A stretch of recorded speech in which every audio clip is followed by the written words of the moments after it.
All right, welcome to the program, everybody. That was Poor Boy by R.L. Burnside to kick us off. Some shit-kicking music for this week's guests. While I'm thinking about it, excuse me, we want the music, as I say all the time, to really set the show up. We pick songs with intention, as a lot of podcasters do, to try to give you a full audio experience, and the songs we pick fit thematically and with tone and emotion, the things we're trying to talk about each week. And a lot of thought and time goes into picking those, and a lot of thought and time goes into making that music. And so any of the music that we use, we want to give full attribution to the artist and actually get you to maybe go check it out, purchase some of this stuff. So in our show notes, which you can find on our Facebook page, on the Block Radio, we always have not only the full name of the songs that we use in the opening and in our breaks, but also links when available to iTunes, or if not iTunes, whatever else, whatever other medium is there for you to be able to purchase and download these songs to listen to. So check that out. You can also find that on our homepage, www.ontheblockradio.com. In the About section, you scroll down and there's a section on music that has all of the songs and links there as well. Speaking of iTunes, we have experienced some kind of mystery problem right at the worst time, right? We had this great influx of folks come listen to the show and check us out after the interview with Chris Ryan. And then we inexplicably had some kind of problem with iTunes, and our feed, our RSS feed, was kicked off for a technical problem. Producer Mike has spent over a week and hours on the phone with iTunes, and no one can figure out why the show was booted. So what we know now is that if you were already an iTunes subscriber to the show, then you should be fine, and the episodes should be downloading to you still, to your feed. If not, if you go look us up, to search for the show in the iTunes store, you'll get a message that says it's not available. So bear with us. We are working on that. Check back. For now, you can still listen to us on SoundCloud and any of the other podcast apps that are out there. And we will be back on iTunes shortly. They cannot figure out what the problem is and why the show was booted. We think it might have been for explicit language. We had the show marked as being for everybody, because I think the ideas we talk about are for everybody, and maybe even especially for young people. But maybe the Chris Ryan episode, somebody said monkey balls one too many times, and so we think maybe we had the show mismarked and it tagged their explicit filter and kicked us for that. So thanks a lot, Chris and Chris Ryan fans, for getting my show booted off of iTunes, if that is indeed what happened. Okay, so this week's guest is Jerry McGill. I've been agonizing over where to start to talk about this episode, and I think I'll just jump into something that happened to me this morning. I got into a Facebook argument. This happens to me a lot, but I've made some new rules for myself with Facebook. Posted something yesterday that simply said, I'm on here to let you know that you were good enough. And a simple statement just to say to people, hey, there's a lot going on in the world, and there's a lot of injustice and a lot of suffering, and there's a lot within our society that wants to tell you that you aren't a person of value unless you meet a diminishing and a very hard to attain and a hard, difficult to sustain set of parameters. You aren't okay as you are. And I think there's a growing number of us that are saying that's a pretty destructive message for our species, to tell 70, 80, 95, 99% of it that they lack the sufficient material to be fully human because they don't possess enough status or power or wealth or fame. And I had a friend come on and kind of attack what I said and say I was being new agey and I was pushing magical thinking, and I was one of these people who says we should give every kid who plays the sport a trophy, and I'm not speaking up for victims of injustice who, because of their circumstances, aren't okay, and that my statement was worthless and showed my privilege, and one of these classic Facebook eruptions. So I blocked the person because, I have a new focus on social media. I'm really trying to use it for positivity and for connection and for thoughtful engagement. I'm not going to be engaging in or really tolerant of trolls anymore. It's just a waste of energy, and it's just not something that I want to engage in anymore. But the reason I bring it up is because of the conversation of the point that I was trying to make. We have a dear friend, our friend Tangerine, who's been terribly, terribly sick for a couple of years now. And I got to go to a medical appointment with her recently and be an advocate for her there. And one of the things that hit me when I was spending some time with her, and we spoke about this, is this idea in our culture of being judged by what we do, by what we produce, by these external kinds of realities. A friend of mine wrote me an email from Ireland, a psychologist friend, and asked me how I was doing. And, I wrote her back and said, oh, I'm doing great. The show's doing really well. We've got these great guests coming on. I'm working on a project with the Joseph Campbell Foundation. I had a book come out where I wrote the introduction, this laundry list of things that I'm doing that I'm proud of. Teaching's going really well, bringing great speakers to the school. And she wrote back, yeah, but how are you, with the you in all caps. And I immediately kind of, Jesus Christ, here you go with this psychological mumbo jumbo. I just told you how I was. I'm doing all this cool shit. And I realized after I got over that my friend was onto something, that I do that classic thing that maybe all men, but really all people in this culture are trained to do, which is to identify yourself, who you are, with your activity, with your accomplishments, with what you do. And if you get sick, right, or when you get old, or when we all get sick, or if something happens to compromise your productivity, then in that calculation, that compromises your identity, that compromises who you are. If suddenly you can't think the way you used to think, excuse me, and you have a job where you need to think, if suddenly you can't move the way you used to move, and you have or had a job that required a different, more accessibility and more speed in that area, suddenly when you have your identity tied to your activity, your identity is not compromised. And so what about those people? What about when what you do doesn't define who you are? What about when you work a job to pay the bills, but that isn't who you are? That isn't who you want to identify yourself with, right? What about when you want to identify yourself with your faith, or with your art, or with your ability to be an autodidact, or to be a writer, even if you've not had a New York Times bestseller or something? So I've been thinking about that a lot this week, and as we get to the end of 2015, and as we come to the end of the year, which has been the first year of our show, I'm thinking a lot about who I want to have on the show for the last couple of weeks. So next week, we're going to close the year with the great Stanley Krippner. I think Chris is having him on his show, Tangentially Speaking, again soon, and I've been back and forth with Dr. Ryan, making sure that he had priority on when he wanted to air his conversation with Stanley. They're old friends, and it's always such a great thing to listen to them talk, because it's a conversation unlike anything you'll hear anywhere else when you hear those two men talk, because of the friendship and the deep love they have for one another and the time they've spent together. We're going to have Stanley on the block too, and have a pretty good conversation with him. Stanley is actually the person who introduced me to Chris.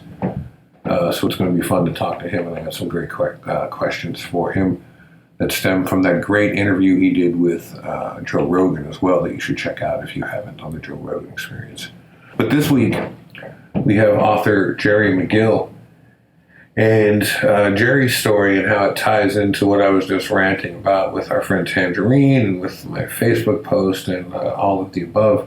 Jerry was 13 years old when he was coming home from a friend's house in New York, and was shot in the back by an unknown assailant, and that person just went off into the night and was never found and caught for that crime, and it left Jerry in a wheelchair for the rest of his life, and obviously drastically changed the course of what he was going to be. He was a musician, he was an athlete, he was a talented bright and shining up and coming young man who was left for dead in the street for some reason. Wasn't a gang kid, wasn't involved in anything, was playing video games at a friend's house. And he wrote a book. He went on to get a bachelor's and a master's degree in writing, and then he wrote a book. He wrote several things, but he wrote a book that we talked to him about a couple years ago called Dear Marcus, A Letter to the Man Who Shot Me. And it's an open letter. He doesn't know that it was a man. He doesn't know that it was a person named Marcus. He just says in the beginning, I need to say this to you, whoever you are. And I'm going to assume you're a guy, and I'm going to name you Marcus. And then the rest of the book is a sort of open letter to this guy. And, I sat with Jerry and had a great conversation with him about the nature of identity, the nature of forgiveness, what we mean when we talk about disability. You'll hear me, folks, fumble a few times through this conversation, and I word questions poorly.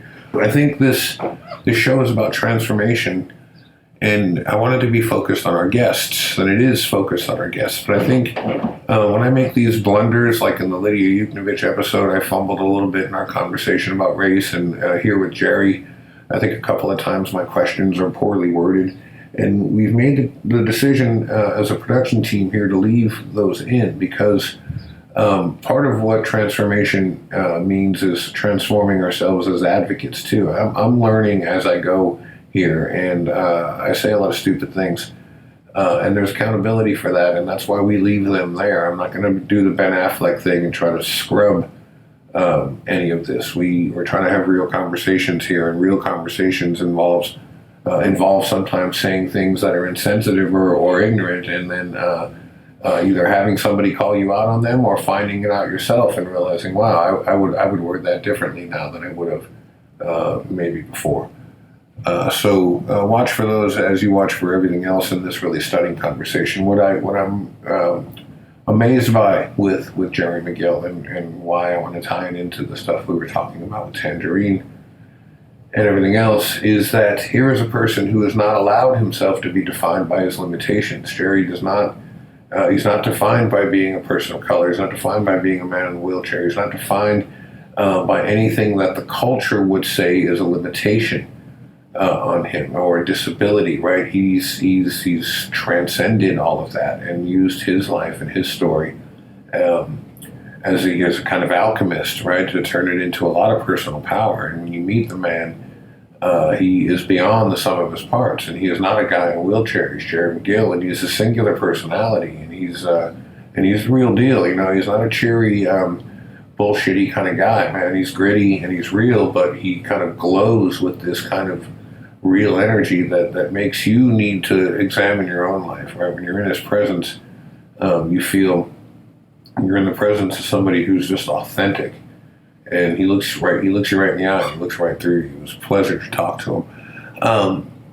He challenged me, as my friend Tangerine does, to not dwell in the things in my life that I've set up to limit myself. He challenges me to give myself over to my full potential, to give myself over to my full creativity. And what both Jerry and Tangerine challenge me to do is to give myself over to my limitation, to the limitation of my own mortality. We are in these shaky bags of water and bone, folks, and they don't hold together forever. And it's the worst and the weirdest thing to think about.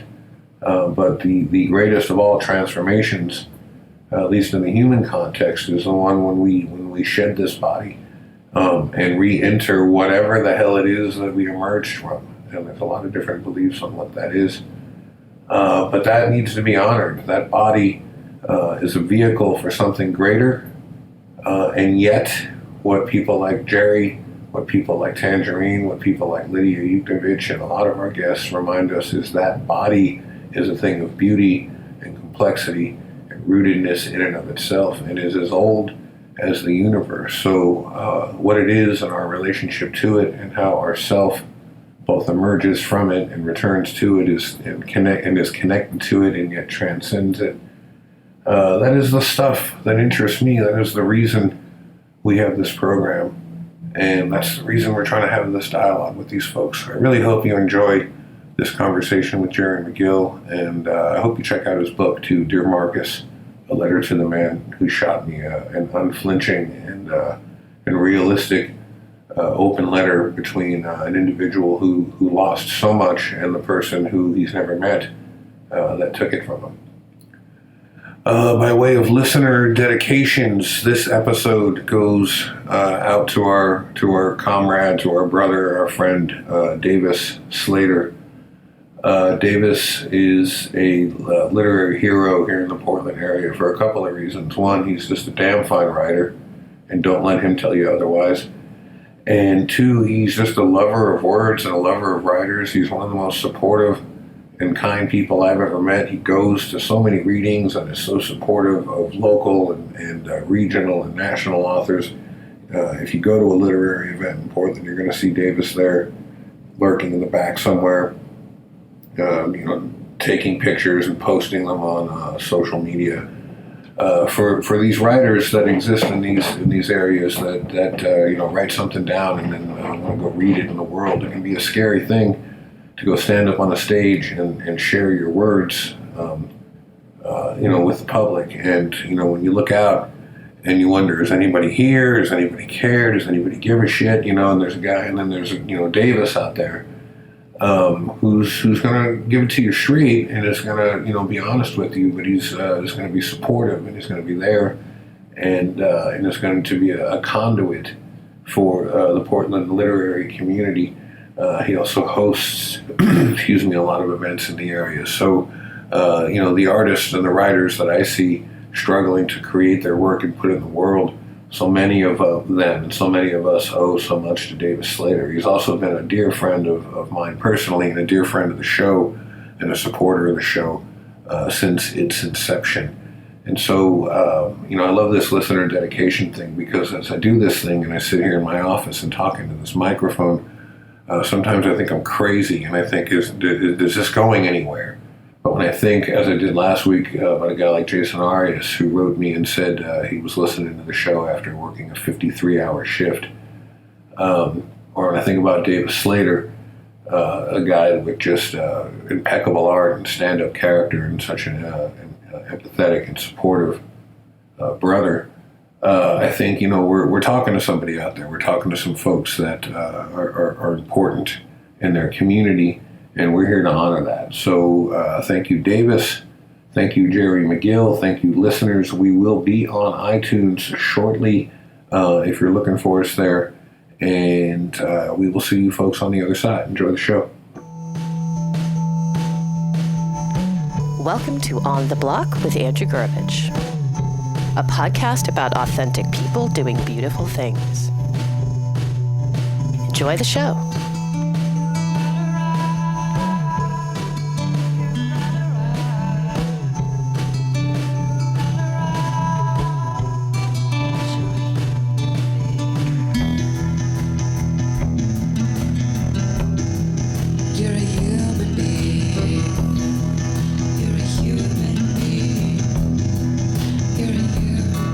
Welcome, everybody. This is Professor Andy Gurovich, and I'm really excited about our guest today, author, activist, artist, Jerry McGill. I want to read your bio, if you don't mind. It's always so impressive to hear people tell your life back to you, isn't it? It's a piece of work. Yeah. When you put it all together, it's impressive, right?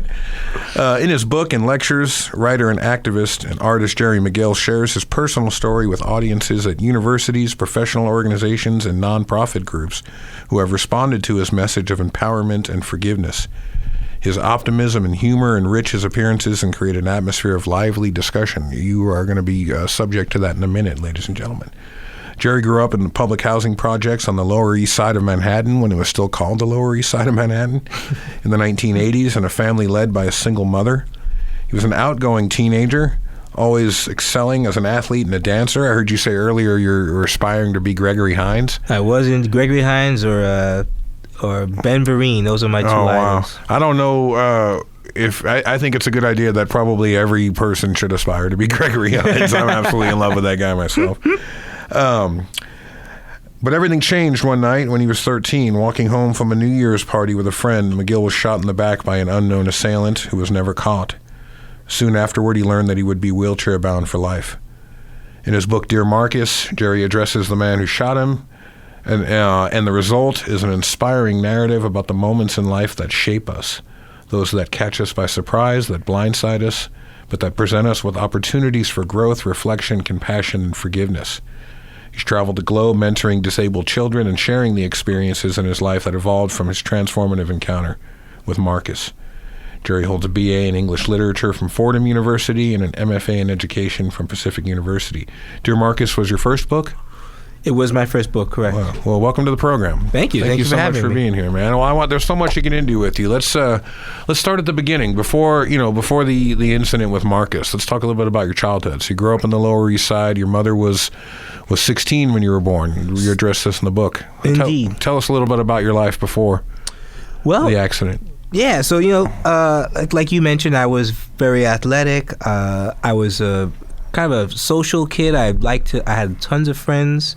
I was always trying out new things. My sister, I have a younger sister, 3 years younger than myself, and she and I were both kind of somewhat musically inclined, and so we would sometimes perform for people's, like we had a little, almost like a Marie and Donny Osmond kind of singing act that we would do as kids. But I was always involved in something, whether it be sports related or like kind of more entertainment type stuff. Like I was trying out for little plays and productions at my school. So I always felt I knew that my career was going to go either in the entertainment industry or perhaps the sports, or maybe I could be lucky, one of these people who did both. But I was, a popular kid. Growing up on Lower East Side there, it was, and as you mentioned, so how funny, so few people know nowadays that the Lower East Side is something very different than what they used to be, refer to it.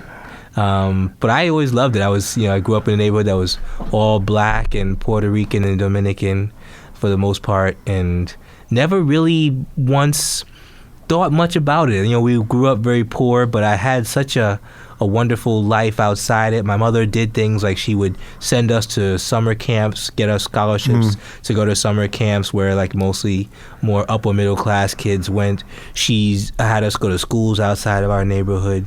So she was always doing things to make sure that we never were too immersed in the kind of. That's a lot of presence of mind for someone who started, had kids at 16. I mean, good on her for really stepping into the. Yeah, into the role I think her whole thing was, and she told me this years later, she just wanted us to have more than what she had, which I think probably every parent will tell you that they want their kid to have more than what they had. And you had you say in the book, you had really, to speak of, no relationship with your father. There was one encounter in the book that you write about that was pretty harrowing and probably, pretty difficult. Yeah. You want to talk a little bit about that, or just that in general? Sure thing. My father was one of these guys. He was never, ever around. I think that he and my mother had a very strange relationship, and I don't even think that my mother and I never talked about it much, but I don't think that they really even liked each other very much. I think that they had this physical connection, and they made a couple of mistakes along the way where they weren't as careful as they should have been, and I think that's how me and my sister came about, really. But I don't even think they really liked each other. The one encounter I did have with him when it turns out he was addicted, had some addictions there, some dark addictions, and eventually he wound up in prison. But the one encounter I had with him where he came to our house, our apartment on the Lower East Side, to basically take some objects from our house because he had to feed his addiction and he needed to get money. And so he came to the house and kind of manipulated his way in. My mother wasn't home, but I had met him once before and figured, hey, my mother would want me to let my father in the house. And he came in and started basically ransacking the place for things that he wanted to take. How old were you at the time? I was probably 5 or 6 at the time. And I remember calling my mother at work and saying, hey, Dad is here taking some things, and her freaking out, and she came right home, and that's when they had this kind of physical altercation in the house. And I got in a lot of trouble for it. Like I tell you this, I learned a lesson: never open the door for anyone again. Anybody, yeah. But it was very uncomfortable, and I remember, this feeling that I really thought I was going to lose my mother because she pulled a knife on him, and he could have easily turned it on her. Yeah. And I remember that was the one time when I was afraid I could lose my mother. And then a couple of years later, he died. And there was a lot of mystery around his death. At the time, she told us that he died, that he fell off of a roof because he was, drunk. But years later, I would learn that there was a very possible chance that he was murdered on that roof. Wow. Because he was going to testify against some local people, some other people in the neighborhood who had dealings with. Wow. So, I'm struck, but thank you for sharing that, man. Thanks, my pleasure. It's not hard to talk about now all these years later. I'm struck by something, I was looking in prepping for talking with you today. I came across some stuff from an individual named Dalton Conley. Yeah. Yeah, the Dean of Social Sciences at NYU and the author of the book Honky. And what Dalton has said is that knowing you growing up in the neighborhood, you were that kid. Everyone, because of the nature of living in a poor neighborhood, living in a place where maybe, you wouldn't be safe and suffer harassment from other kids or police or whoever, the kids kind of walked around with their shoulders down and their hoodies up and their eyes towards the ground. But you kind of walked through the streets, made eye contact with people, always had a smile on your face. And so what I'm struck by is that, even before we get to what happened and your response to it, it seemed like this capacity to not let your circumstances get you down and to still kind of attack life. It still seems like this is something you had right out of the gate, right? I mean, yeah, I think it was always a part of me, and it's funny that Dalton picked up on that, or at such a young age he picked up on it, and it stuck with him. But I really have to say, at this risk of tooting my own horn, I was never going to be one of these kids who was depressed or who was going to let their situation, let their environment get them down. I loved life. I sincerely loved people. I had friends from all walks of life. I was one of these rare kids. I grew up on the Lower East Side, but I had friends on the Upper East Side from these summer camps that I would go to. I stayed friends with them after camp was over.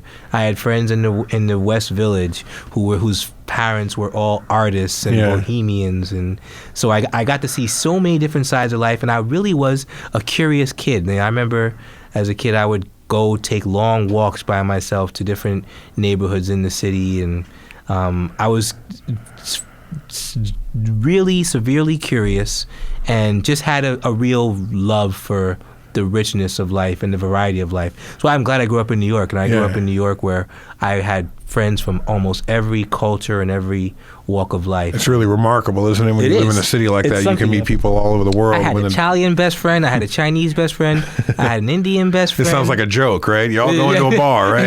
Exactly. You got a parrot on one shoulder, right? Yeah.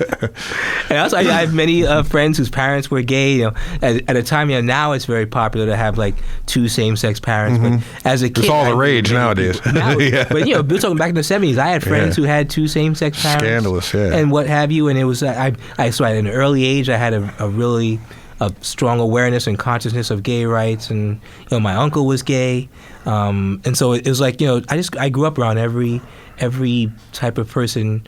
And learned so much about different cultures growing up in New York. I couldn't imagine growing up anywhere else. And did that continue to feed your love for life and experience and meeting people? And I believe so. So then when you go out, and we'll get to this in a bit, but you go out and you've been in how many countries now? Traveling as a disability rights advocate and tour guide? Over a dozen. Yeah. Maybe close to 20. Yeah. And I've been very fortunate to be able to travel both as a kind of an ambassador for people with disabilities through a couple of organizations I've worked for, and also just I've done a lot of personal traveling on my own. Feeding that same kind of hunger to connect with the experiences and people around the world, Indeed. Right? Where you used to do that right in the middle of New York, and now you're branching out a little bit. And I think New York kind of planted a seed in me, like, having an Italian friend and going to their house and seeing pictures of their grandparents in Venice and in Rome, and having an Indian friend and seeing postcards in their refrigerator of New Delhi and what have you. I think I kind of got this idea in my head. I'd like to see what those places look like someday. Exotic food and music and women, what's not to like, right? Precisely. That's amazing. So you're doing this. You're playing sports. You're dabbling in theater. I heard you say you were doing ballet. You're a really active person. You're involved in your community, and then you're walking home from a friend's house. You went in the book. You're talking about how You were 12, 13? Yes, 13 years old. 13. You had spent the night at a friend's and stayed longer than your mom had wanted you to, and then you're on the way home. You stopped off to play some video games somewhere, and then you take the story from there. What happened? Yeah, so, it was getting close to, my mother had always had this kind of rule that I need to be home by 9 o'clock every night, which was very generous considering a lot of times it was school nights and stuff. Yeah. But me and my friends, we hang out in the West Village there, and we were just push it a little bit, yeah. Pushing it, we gotten very involved. Like my friend had one of the newest versions of home video games. Oh, yeah. So we were playing video games until late at night, and it got to be around midnight or so. And me and my friend started to head home because we all usually would spend the night at my friend's house in the West Village. But on this night, his mother said, no, only one of you could stay over, Wow. And so we kind of did this thing where we chose, and he chose for one of my friends to stay over, and the two of us started walking home. And it was something we did all the time. Like, I often walked home late at nights and never thought anything of it. Often stopped and, played video games. There were lots of places that had 24 hours at the time. And so, it got to be around 1 a.m. when I finally got at the front door of my friend's apartment. He lived 3 blocks from where I lived. And so I was dropping him off first, and I was about to head home. And it was right in front of his apartment building when saying goodbye to him when the shot rang out. And I remember it, it's funny, I still remember it like it was yesterday, that feeling of feeling like I was falling in slow motion, and that hitting the ground and not being able to form a full sentence, but knowing that something had happened to me. And I remember so clearly my friend leaning over me and saying, hey, come on, get up. He thought I was joking. Yeah. And I was kind of trying to mouth the words, help me. And soon enough, he saw like blood coming from where the shot had entered, and realized that I was not joking, that I was actually, something had happened to me. And I remember him yelling up to his mother, and he had a 3rd floor apartment, and his mother often would sit outside her window waiting to see us come. And I remember him yelling up to his mother to call an ambulance. Wow. And I remember being in that ambulance, driving to the hospital, and my biggest concern was that I was going to die. And I remember asking the ambulance driver, asking one of the EMTs, am I going to die? And him saying, no, from what I see, I think you're going to live. Him being very upfront with me that the bullet was far enough where he thought I was going to live. Wow. And me being very relieved. That was my first thing, was just relief that I was going to live. Well, there's so much I want to ask you about in terms of your experience in the hospital and with the caregivers, because that's such a essential part of the book. But just, stopping there, I'm this 1 in a million kind of thing. You talked in the book about going through, once it kind of settled in, over the next couple weeks and months, what had happened and what that meant for the rest of your life. You talked about going through these what if scenarios. What if I just stayed at my friend's house? What if I had left earlier? What if we didn't stop and play the video games? Did this friend's mother do the same thing? Did some of these other people take some of that onto themselves? Oh, why did I make you go home? Why didn't I let you all stay that night? I mean, was there like a ripple effect there? It's funny. I actually would wind up losing contact with a lot of those people relatively soon. We were all, it was such a young age. And my best friend's mother, she was a drug addict herself. So I remember she visited me in the hospital once or twice, but then she went on to like overdose a couple years later. Wow. Like everybody was struggling with their own thing, that it was difficult to even have that conversation with them. And now, I haven't spoken to those people since really leaving the hospital. Like, we all kind of went our own separate ways. Do you think for some of them it was just too tough to I think it was tough. I think also we were all so young. Yeah. And I think it was depressing. I think I can only imagine it must have been hard on my friends to come to the hospital and see me lying in that bed, and knowing that I was never going to be doing the same things that we used to do. I wasn't going to be going to the swimming pool with them. They couldn't come get me for a game of pickup basketball. We couldn't go roller skating, down on the pier. I think it was difficult on them to see me in that state. I think also, when you're that young, you kind of move on. Like, you try not to dwell in these kind of negative spaces for too long. So I think they moved on. They found other things that interested them, and they knew once. I think they saw I was going to be okay. I had people around me who loved me, and I think they felt comfortable moving on. And so I never really got to have those conversations. I would have loved to. Really, Dalton, who you mentioned, is the only one who stayed in touch with me or from the stayed in neighborhood. contact with me. Wow. I can't help but wondering. I mean, there's a section in the book when you kind of wonder out loud about if this Marcus character, who you name Marcus, has read the book, would read the book, or is even aware of what, had thought a second time about any of this. And I found myself wondering if some of these people, some of these nurses that you met, some of these people that were so influential in your recovery. And let me ask you about that a bit. So you wake up in the hospital and it starts to, a couple of things are going on, right? One of the things that you're dealing with is just the physical reality of having to, you said your arms were so weak, having to relearn how to do everything. And then the other one was this kind of psychological reality of coming to terms with what happened to you and then what that was going to mean for the rest of your life. And there's that poignant point in the book when you were talking about saying some things to one of these nurses about, when I recover, I'm going to do this and this. And she kind of was like, no one's really shared with you what this all means yet. And that had to be so hard for a 13-year-old. How do you think about the rest of your life when you're 13, right? So can you talk a bit about that process in the hospital? I mean, what was that like for you? Yeah, I mean, the one thing that I do know is for a long time I was kind of in this shock with what they described it to me. Like, for a long time, it took me a long time to actually cry about what happened to me. It took me a long time to really even acknowledge that I was not going to go home and lead the same life that I led, as you mentioned. I really thought, oh, you know what, this has happened to me. I'm going to recuperate. Yeah, I can't move my arms. I can't even lift my arm to, brush my teeth or anything. But I really thought I was going to recuperate. These nurses were going to take care of me. I was going to go back to living the exact same life I led before. And when my doctor did kind of finally break it down to me and say, hey, just so you know, it's important that you know that your life is going to be totally different now, I was not able to comprehend it at the time. I remember him saying, you're going to be in this wheelchair for the rest of your life. I remember that having this visual, okay, what's that going to look like? I'm going to be in a wheelchair. But the idea of it was really so foreign to me. I had never known anybody in a wheelchair growing up. I had these faint memories of one woman in the neighborhood was in a wheelchair, but I never talked to her. I would just see her every now and then. So I had no idea that I would need to have an accessible apartment. I had no idea that I would never, I would not be able to ride the subways because there were no elevators in subways. I had no real ability to even fathom what that was like, what that was going to be like. So I think when he said it, I kind of nodded and thought, okay, life in a wheelchair, okay. But the reality of it didn't hit home for me for probably a good year or two still. Until you really had to get into the day-to-day of what that meant. Yeah. And what that really meant was after 6 months I got out of the hospital and had to go live at home again. And that's when it really hit home for me, because where I lived at home, there were stairs to get into my building. So I had to always get help. I had to have a home attendant for a while. I couldn't even dress myself or bathe myself on my own.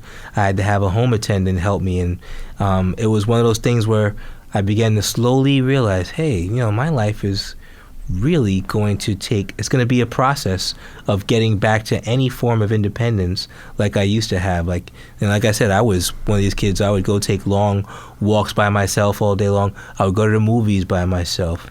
I would, I was very independent. And so this idea that, wow, I'm going to have people around me helping me do the simplest things. Was that hard for you, man? Because you seem like and from what you've been telling me, and just from the little bit of time I've been talking to you, you seem like a very independent person who wants to kind of do things on your own. Like you were saying, even as a kid, taking these long walks, doing your own thing. So was it hard to adjust to that? And it was hard to adjust. And it was hard to adjust for a couple reasons. A, like you said, I was very independent. But B, the people who I was dependent on were people like my mother and my sister, and so there was this constant feeling of guilt because it wasn't easy for them. My sister would tell me years later that she actually had to sacrifice a lot of her own kind of development and growing up and having fun because someone always had to be around to help me or to take care of me. And I felt it. I really felt that I was a burden to them a lot of times. And so it was difficult that too. Not only that feeling of, hey, I'm robbed of my independence, but now I'm also burdening other people who, and you know, a lot of times they made it clear that they didn't enjoy it also, and it caused a lot of friction in our lives. For a long time, my mother and I, there was always this underlying friction there, because, you know, she had told me, you know, clearly to come home that night, and because I didn't listen to her, so now all of our lives had this effect. That's intense. You know, there's a section in the book where you that I found really powerful, where you talk about that, about, you know, to Marcus, how you address the whole book. You know, you don't even realize what you not just took from me, but what you took from these other people as well, right? And their life goals and their ambitions and their dreams, when they had to sacrifice that in order to help me. You know, I'm fascinated by this idea of,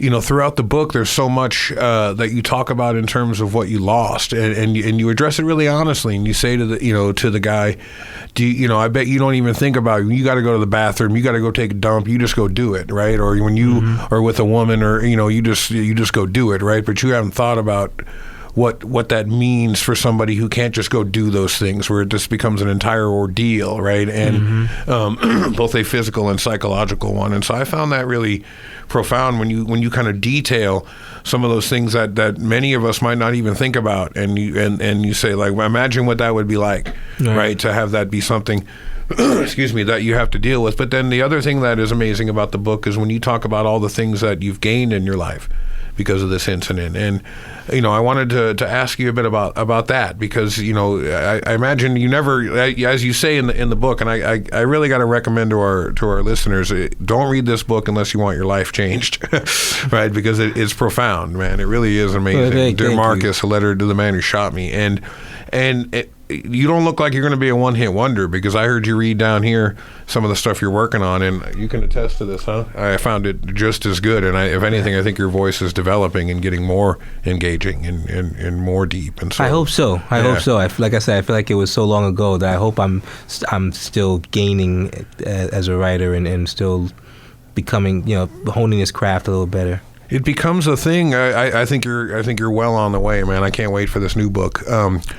But it becomes a thing with people I know, excuse me, with disabilities that, do you know the author Chimamanda Adichie? Yeah. And she, I'm probably butchering her name, and she has a great TED Talk called The Danger of a Single Story. And she says it's really when we take a people or a person and reduce them to one obvious thing we know about them. Oh, that person's poor, or that person's, you know, an addict, or that person's, you know, racist, or that, or whatever. We reduce the complexity of that person down to the one thing. Right. And people with disabilities face this all the time. So you're the guy in the wheelchair, right? And what are you, an artist? Are you an activist? Are you humanitarian? Are you a poet? Are you a comedian? Are you a lover? You're all those things. Right. Well, people don't see all those things when they first meet you. The first thing they see is the disability, and so you become identified with that, right? And then people can either have, you know, a kind of well-meaning pity, or feel awkward around you, or, you know what I mean, and don't really know how to deal with this thing now that they're presented with. And one of the things I found amazing about the book, and I have a couple of questions for you on it, is that you really address that, right? That you are not defined by this thing that happened to you. It was a seminal event in your life. It certainly changed the course of the direction of your life, but it is not the full story. It is the guy with the gun and the bullet didn't win, because you are many more things than just the one thing. And I wanted to ask you about, how long did it take you to come to that realization, and is that part of the message you bring to the children with disabilities that you work with, that you're not defined by your disability? Right. It's funny, you know, I remember, so this happened when I was 13. I spent my 14th birthday in the hospital. I passed. And I, despite having gone to a school with young children with disabilities, after I got out of the hospital, I would go to a junior high school to finish out for young people with disabilities. And that was really where I started to meet other people with disabilities and see the varied lives that people with disabilities have. But it wasn't until I was 16 years old, I read an article in a newspaper. And as I mentioned, I always enjoyed theater and entertaining. And I really thought, hey, I'm going to have to give up that part of my life now that I'm in a wheelchair. But then I read this article in the newspaper. I'll never forget it. It was in New York Daily News. They did a feature on a company in Manhattan for people with disabilities, a theater company geared towards people with disabilities. Wow. And I thought, hey, maybe I don't have to give this up. And I went and auditioned, and they jumped on me right away because I was the youngest member. And I think also at the time, like, they really we're just looking for people who were excited about it. But when I got to this theater company, there were people with all different types of disabilities, young adults who were leading full, rich lives. And I remember that was my first real source of inspiration. And that was when I really realized, hey, that was the first time I ever met a woman. She was in a wheelchair. She was training to be on the Paralympics. She was a wheelchair tennis player. Wow. And she had 2 daughters.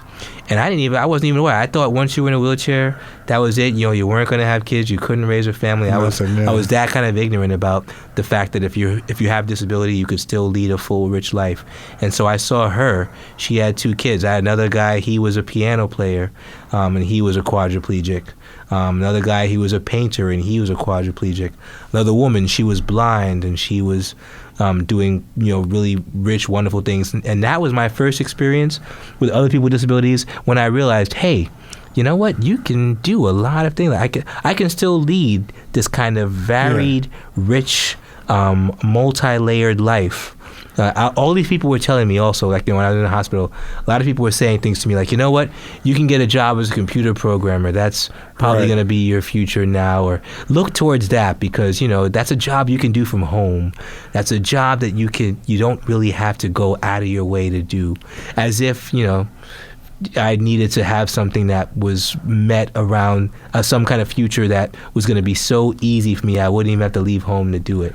And these people showed me that, hey, you know what? You can do a lot of different things with your life. And that was my first real realization that my life could be whatever I meant it to be. Well, that makes mentoring programs really important. And I remember hearing Reverend Jeremiah Wright talking about this, the kind of firebrand figure from Chicago that people give a lot of heat to. But I heard him in an interview once, and he was talking about a program they have in his church, and they, in the inner city in Chicago, where they bring accountants and clerks and judges and professional people, stock market people that are African American to the church to talk to the youth group, because he was saying some of these kids have never seen a black accountant, or a black stockbroker, or a black dentist, and they didn't know that you could be. Right. They had only seen, that you can play basketball or sell drugs or you know what I mean, or do a couple things, and so just to see people that look like you engaged in these activities can in and of itself inspire you to understand that this is available to you. Yeah, I can't speak highly enough for mentor programs.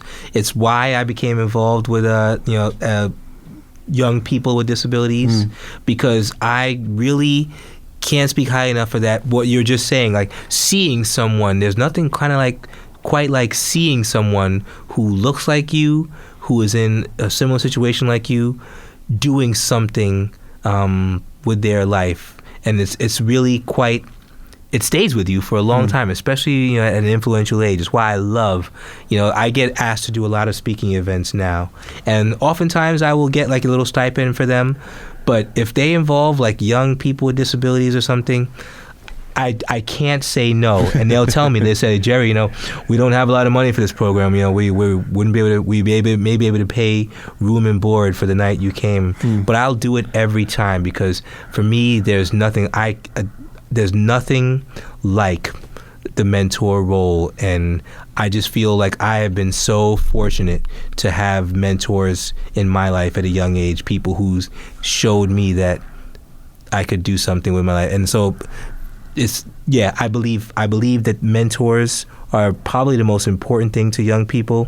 It's why I get sad, because I think nowadays, especially in this age of internet and TV, people take their mentors from like TV. So or people will take their mentors as sports figures, or they'll popular figures like a Taylor Swift. Like I think a lot of young girls will look up to Taylor Swift. Yeah. A lot of young men will look up to rappers, especially young men where I come from. Yeah. And I just feel like it's a shame because I feel like there needs to be more people need to see less rappers making it and more accountants, more black lawyers, more female judges. These are kind of roles that we need to see more real life roles. And I think it's a shame that now a lot of times people take or people adopt mentors in the entertainment industry and the sports industry. Well, I mean, I've patterned my life after Kanye, so I don't know what you're talking about. Yeah. I mean, I think that's a shame. We kind of go hand in hand because we can't all have wives who want to break the internet. With their big asses, and it's a shame. We can strive for it, but we can't all. We're not all going to have that. Yeah, that's true, man. Well, I hope that you learn that as you go along. Maybe I've patterned my life more after Bruce Jenner, actually. I'm not going to lie. I can't tell a lie. No, but back to what you were saying, it's important. When I think of quote unquote able-bodied people, when I'm walking, I can't play in the NBA. I can't fly a plane. I can't speak Mandarin Chinese.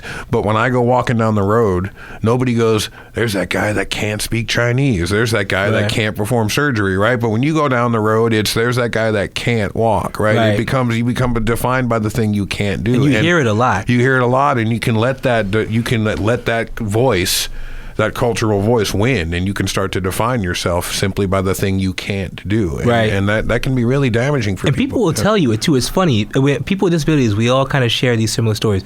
I'll be on a public bus. I'll be on the Max maybe or something. I'll be in an airport, and people will say things to you like, man, that must be hard. Like, they feel very comfortable voicing these things to you because they feel like, it's funny, in a way, I think a lot of people feel like you should just feel lucky that they're even talking to you. Yeah. And so they'll say, kind of thing. And they'll say, man, it must take such strength for you to get up in the morning. Or they'll say things like, boy, I really admire the fact that you just show up every day. As if, like, you should be rewarded for coming to the gym. I was at the gym the other day. I still go to the 24-hour fitness. And I had a guy just walk up to me and say, man, just seeing you come here, I woke up this morning depressed, but just seeing you here in this gym makes me remind myself that I should never complain. How do you respond to that? Do you want to punch him in the balls, or do you appreciate that? You often do. But I try to remember, and I've had this conversation with lots of disabled friends, and sometimes people will say mean things to these people who say stuff to them. I can't do that. It's not in my nature. I really feel like deep down, this person is trying to convey something positive to me. They're just doing it in a horrible way. Yeah. So that's enlightened of you. Yeah, that's got to be tough. At the end of the day, you can either respond negatively or you can respond positively, and I've tried to make it a point. And so I'll usually nod and go, hey, thanks, man, thanks. I'm glad I could do that for you. Or if I'm on the bus and someone says something like, man, your life must be so hard, I'll say something like, actually, I'm very happy to be here, and I lead a rich life, but I'll never put anybody down or be cruel to anybody else. But I've had friends who say stuff like, they'll tell someone to fuck off. Yeah, really? Can I say that on the, say that on the radio? Well, I mean, we'll find out when we put it on the air.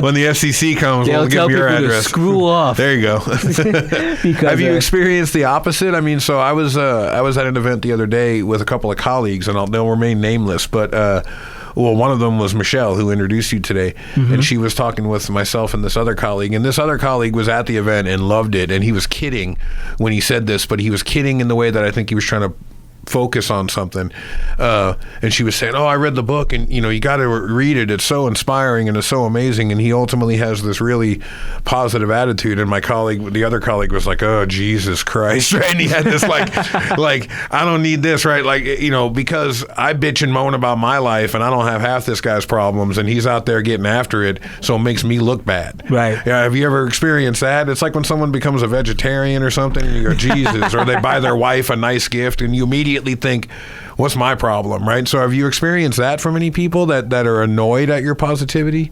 You know, it's funny you said it. I do get that every once in a blue moon. Yeah. But I think it's very hard for people to articulate that to you. Yeah, They have to know you for years. Really well, I've had friends now who have known me for years, and they'll say, God damn it, Jerry, won't you just come in? Like, why It's don't really you hard for just me to come bitch in about and my life, which you're in here. Yeah. Or they'll tell me, can you be a little bit more pissed off? Because I really do. I do have a positive, and I laugh a lot, and I joke a lot. A lot of people say to me, can't you just come in fucking pissed off one day and, like, you know, let me have it or roll over my toe or something? Yeah. Like, does it have to be this constant? You know, people ask me how I'm doing, and my response is very common. I always say, hey, I can't complain. Right. And people feel like, can't you just complain for once? Just complain, man. Just join the rest of us already. Exactly. You know, we all hate our lives. What's your problem, exactly. right? Can't you hate it a little bit too?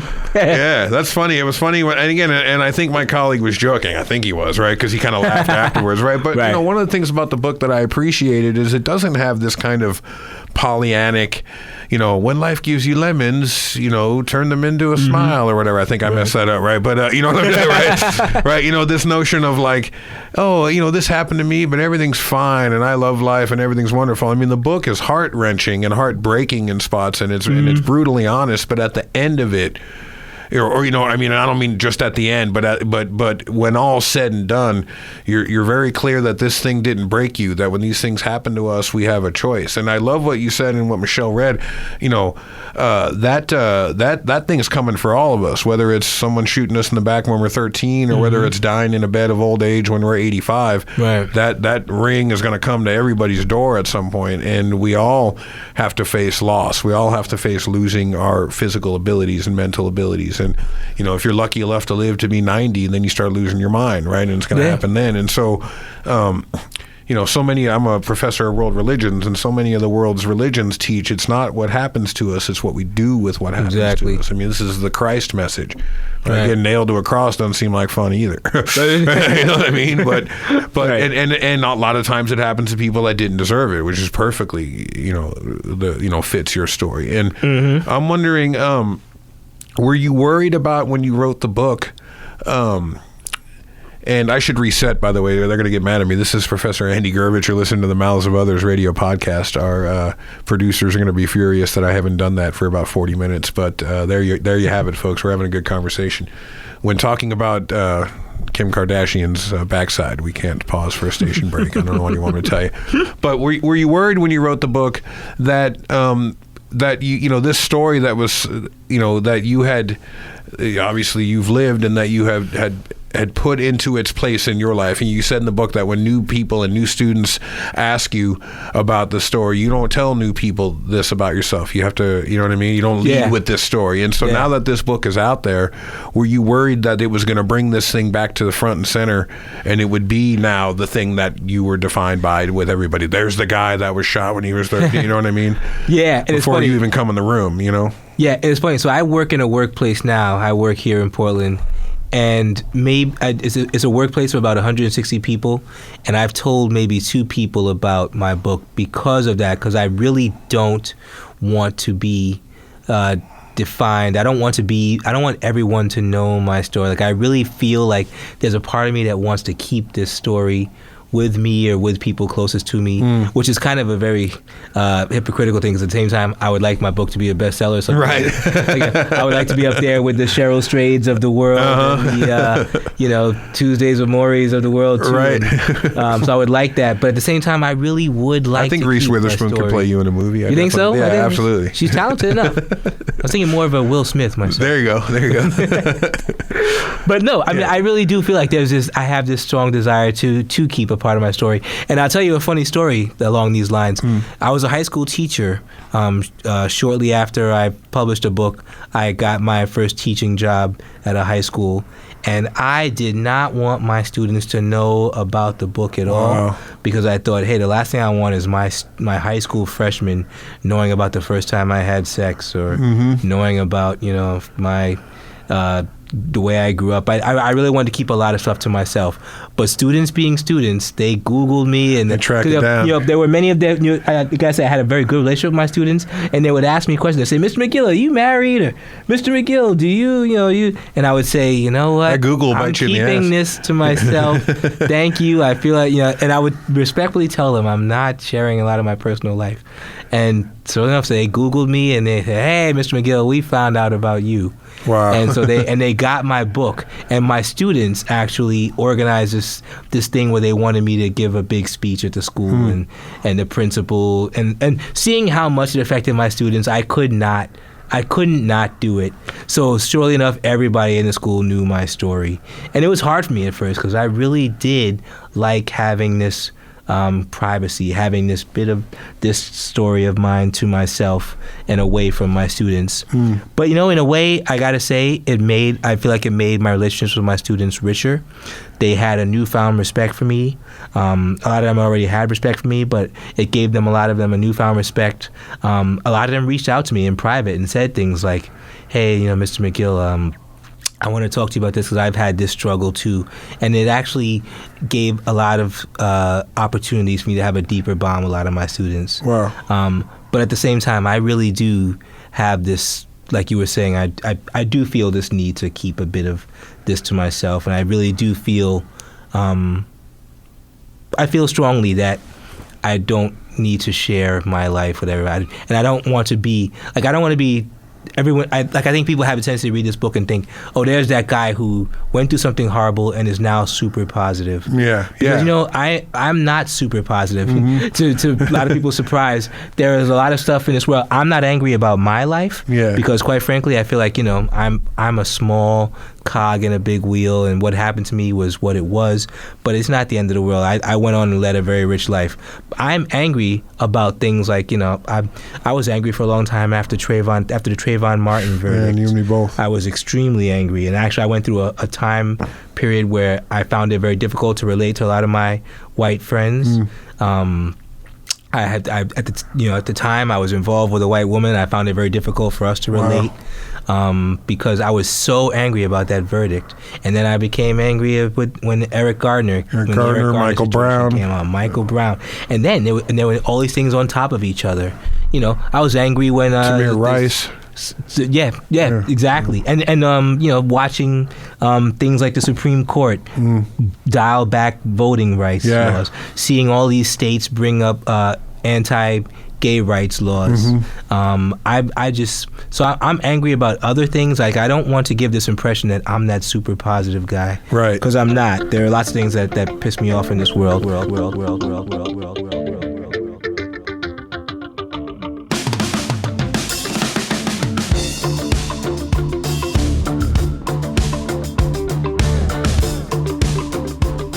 You're listening to On the Block. Stay tuned for more stimulating conversation with our guests.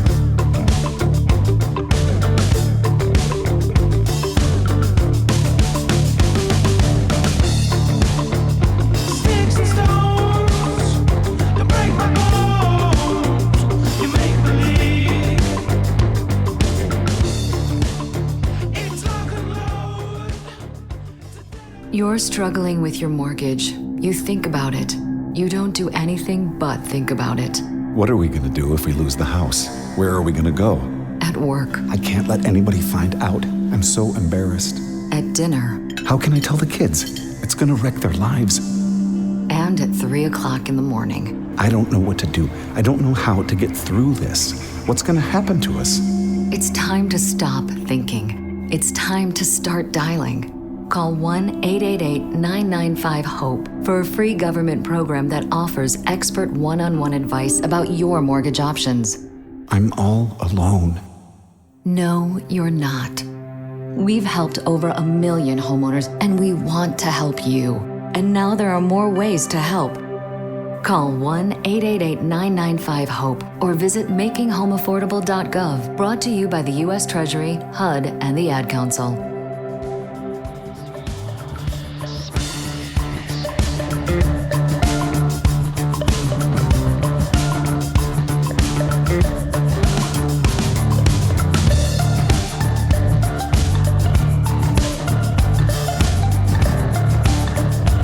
Hello, my name is Lydia Yuknovich, and you're listening to On the Block Radio with Andy Gurovich.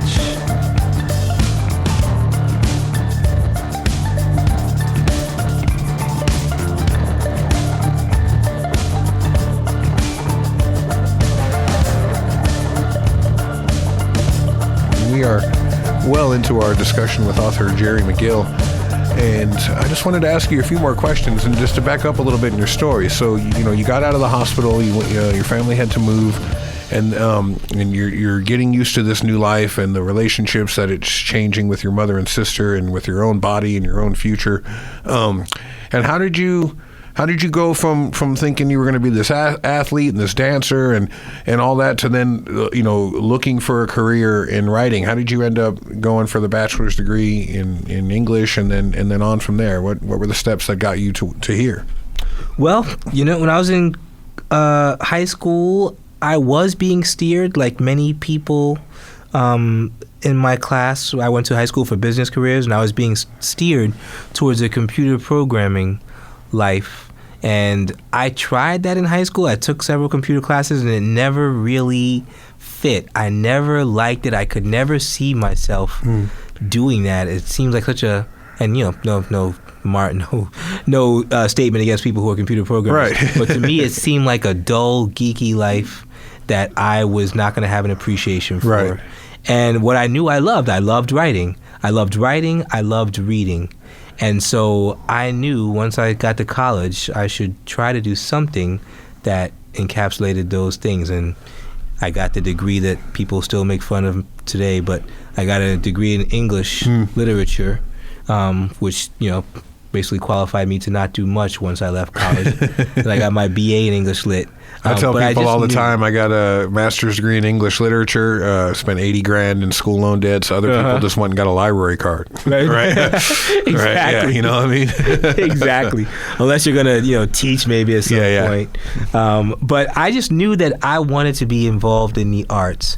I knew I wanted to be involved in, theater, even I had to try this dream. I still have this dream of having a film career someday. But I knew that I was going to be doing something creative with my life. And I loved reading, loved writing, and figured I would follow that tack.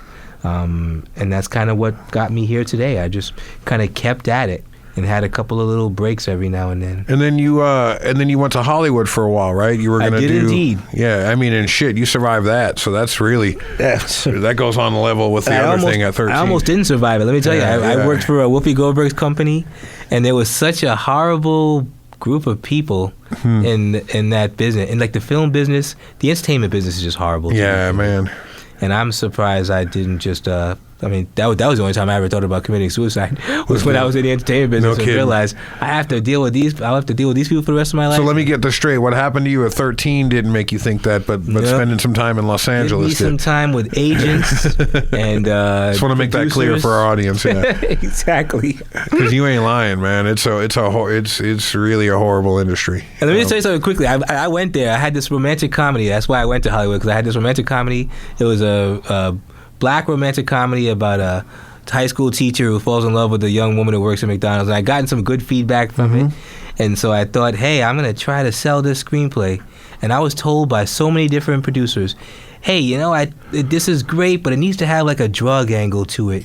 Can you have like a drug? Can you make it more black? Yeah. Exactly. Yeah. That's exactly what I was told. Can it have a gang? At the time, Boys in the Hood was a popular movie. Yeah. Menace to Society. So I was being told things like, it needs to have a gang aspect to it. If you could throw that in there. It's cool they fall in love, but if he could bust a cap in her ass at some point, right? Exactly. And that's when I thought, wow, what is going on here? Wow. That is really remarkable. I mean, Hollywood is historically, at least in publicly, classist, racist, sizist, ableist, sexist, ageist. Yeah, and I remember you saying something like they were telling you there's no roles for, there's not a place for a thing like this for black men in romantic comedy. There's not roles for people, for the disabled people in thing. I mean, one after the next. Which blows the mind because these are segments of our society. I mean, we need to see stories about everybody, right in our society. And I just saw there's that new a new Will Smith movie coming out. Speaking of the guy who's going to be playing you in the biopic. Yes. And in it, I don't even know the premise, but in it, he's he's like a thief or something, right? And he's got this white girlfriend, and I guess there's a sex scene in it, and then people are all up in arms because it's a black man and a white woman in a sex scene in a movie. Because if you remember, I think it was Pelican Brief. With Right. Denzel and Julia Roberts, but they Right. had a kiss, Right. right? And then it kind of faded to black, right? Because we can't have Of course. Denzel taking away one of our trophies, right? And so, I mean, that's still there. I mean, 2015, it's still controversial. That I'm Will surprised Smith, that it's still and Will there. Smith is barely black. Let's be honest. I mean, once you make $50-60 million, Right. Well, right? You know what I mean? He's leading man Hollywood. Yeah. But I mean, even still, he's that's something that's controversial. So you must have just hit a wall when you were down there. Oh man, I remember when Jungle Fever came out. That was controversial. Yeah. I remember, the fact that Wesley Snipes was up there with Annabelle Esquivel. Yeah, I remember that was a big controversy. But yeah, I hit a wall, and then not only that, but I thought, hey, I'm going to do something unique. I'm going to also have a character with disability in my screenplay. And forget that. That was really the kiss of death for me, because I was being told, hey, no one's going to want to see a movie with this character, which is kind of odd, because now every year an Oscar winner wins because they played a character with a disability. Yeah, here we go So again. it's okay if these people are Theory telling of the Everything story. just won, yeah. Exactly, right. Theory of Everything, and it goes way back to My Left Foot. Right. Born the 4th of July. I mean, it's just, so I think, it's okay for these people who are outside of the realm to tell these other people's stories, but it's not okay for you to tell your own story. That's remarkable, man. And it's not just disability. I see it. You see it all the time with films.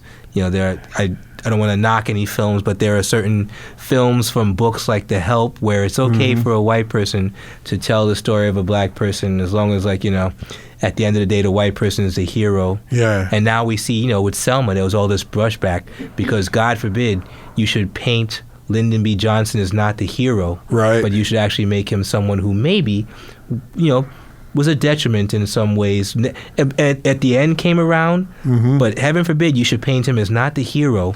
There's this desire to have the white hero. If you're going to have a story about black people and white people, it would be great if the white person was heroic in some way. Yeah. And so Sandra, we just said Sandra Bullock in that movie with the kid. Blind Side, right? Yeah, and this happens all the time, and I'm amazed that we're in 2015, and it's very difficult for black people to tell their own stories because they're going to get this resistance, or they're going to be told there's not going to be an audience for this.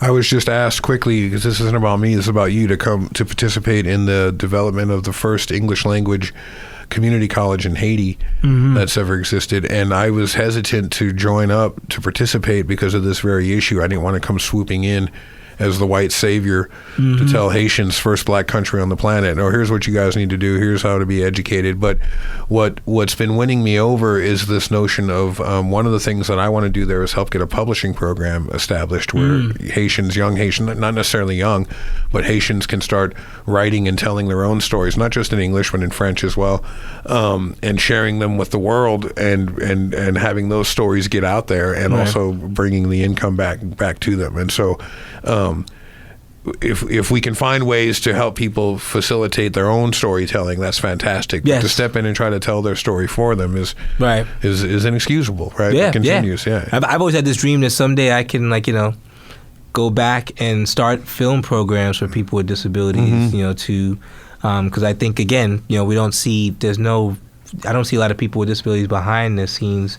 in film companies either, and I would love to someday start a school for people with disabilities and who want to break into the film industry or the theater industry. I mean, there's just such a demand for that kind of thing.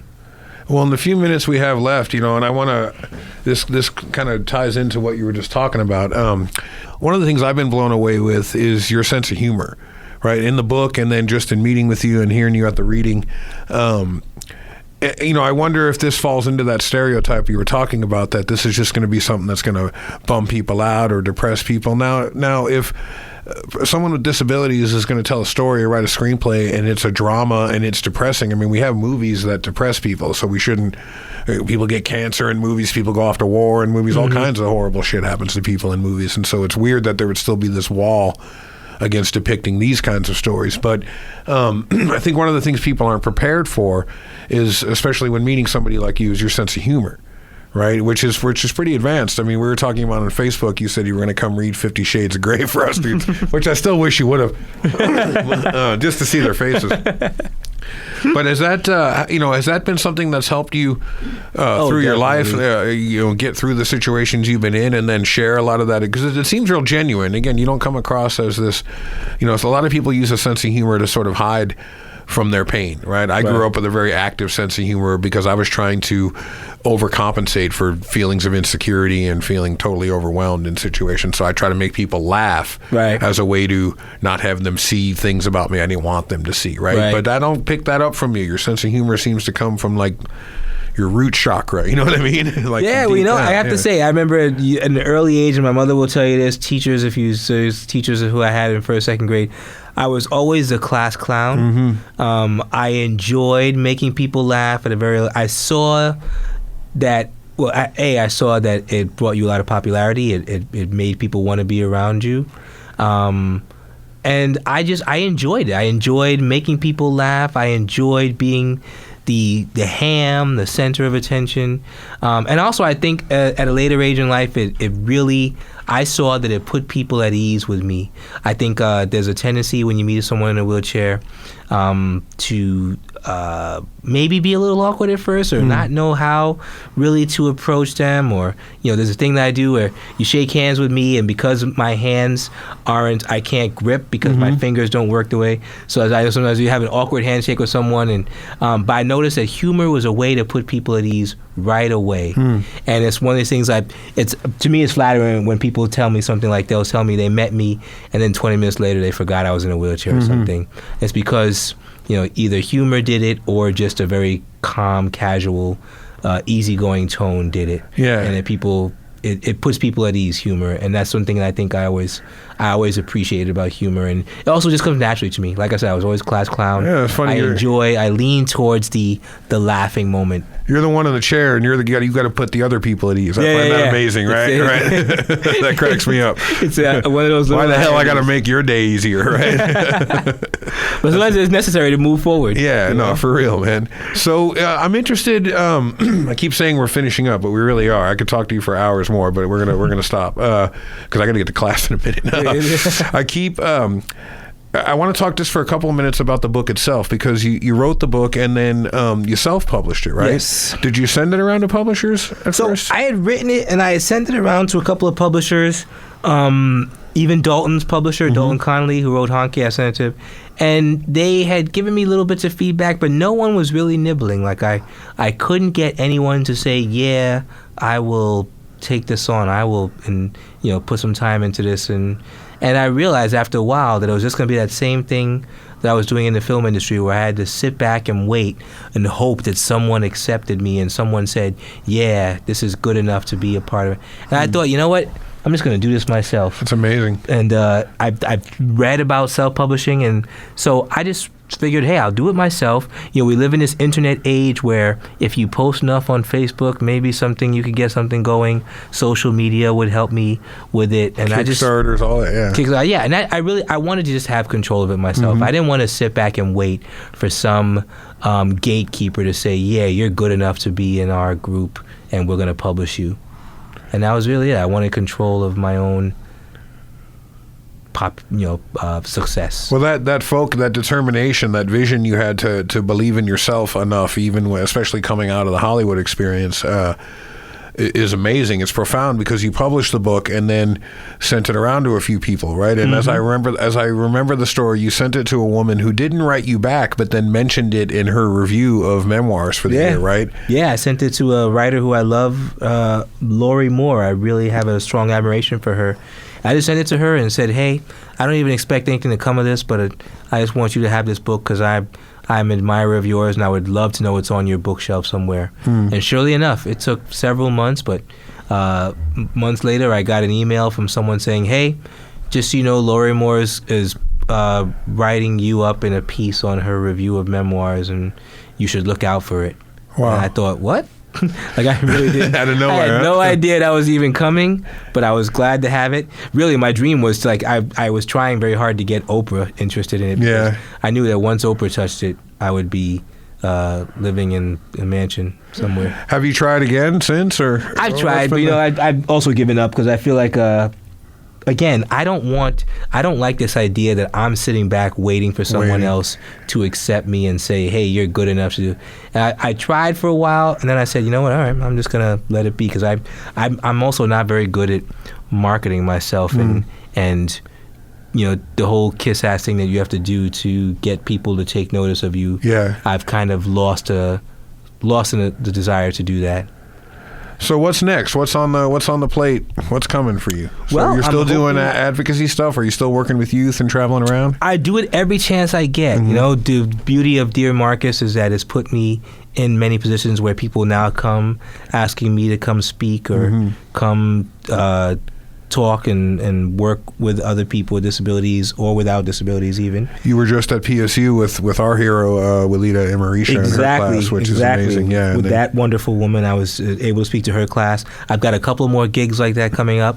A school in upstate New York is actually going to be using Dear Marcus as their freshman book in one of their Amazing. classes. So Yeah. I'm going to go there and address the student body there. So these little opportunities come up. I had a piece in the New York Times recently that's gotten me some offers to speak. A piece on working and about your first job, correct? Yeah. Working as a young man with a disability and the importance of that. So I've got a couple of things. I'm still going to keep at this writing thing, and I'm working on a novel. You got a novel. You want to tell our audience quickly about the novel and what it's about? Yeah, so the novel is called The Flutist of Bed-Stuy. It's about the tragic relationship between a young black male who's a waiter in New York City, and the affair he has with a middle-aged Jewish woman who's a musician in the Boston Philharmonic. I really strongly believe in that. I've tried to send that out a bit and gotten a few good nibbles, but again, it's been kind of difficult to kind of cross that threshold and get it to someone who's going to publish it, but I'm going to keep at it. And, you know, worst case scenario, maybe I self-publish again. Who knows? Who knows where the road's going, huh? I'll keep at it because it's all I know how to do is keep writing and keep hoping. Well, as a Jewish man, I could have told you that any relationship you start with a Jewish woman is going to end tragically, and so could have maybe saved you some time with that. I hope that's not true. No, come on. I'm going to be fired immediately for saying that. I'm kidding. I say this to my tribe with love. I'm kidding. This might be his last radio gig. Yeah. Very likely. We'll edit that part out later before Netanyahu hears it. Well, this has been a joy, Jerry. Thank you so much. Hey, thank you for having me. I enjoy it very much, and I'm appreciative for you bringing me here. Oh, the book is Dear Marcus, a letter to the man who shot me. It is funny. It is tragic. It is compelling. It's extremely well written. I love your writer's voice. I love the honesty in it. It was profoundly changed me when I read it, and I was looking forward to talking with you. Thank you for coming to the school. We had probably 150 people in that room, which is, if not the biggest, one of the biggest turnouts we've had in our series. So thank you again for that. I'm honored. This is Professor Andy Gurvich, and assuming I've had this thing on for the last hour and a half, you've been listening to a conversation with Jerry McGill, author of Dear Marcus, a letter to the man who shot me. Follow us on Facebook and Twitter, and stay tuned for more events like this in the future. We hope to have Jerry back at some point. Go look him up online. Check out the book. You can find it at Pals and Amazon and all your other online and local booksellers. And we thank you for listening. We'll see you on down the road.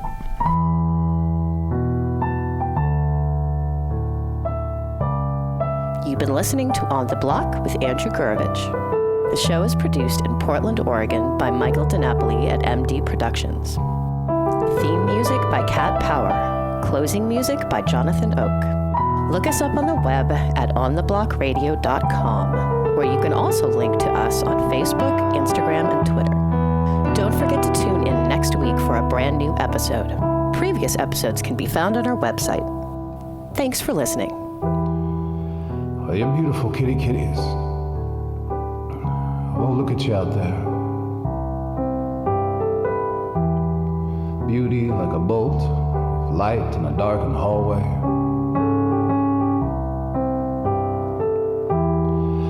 New minds looking at this world, at our lives, with the perspective of apocalypse children.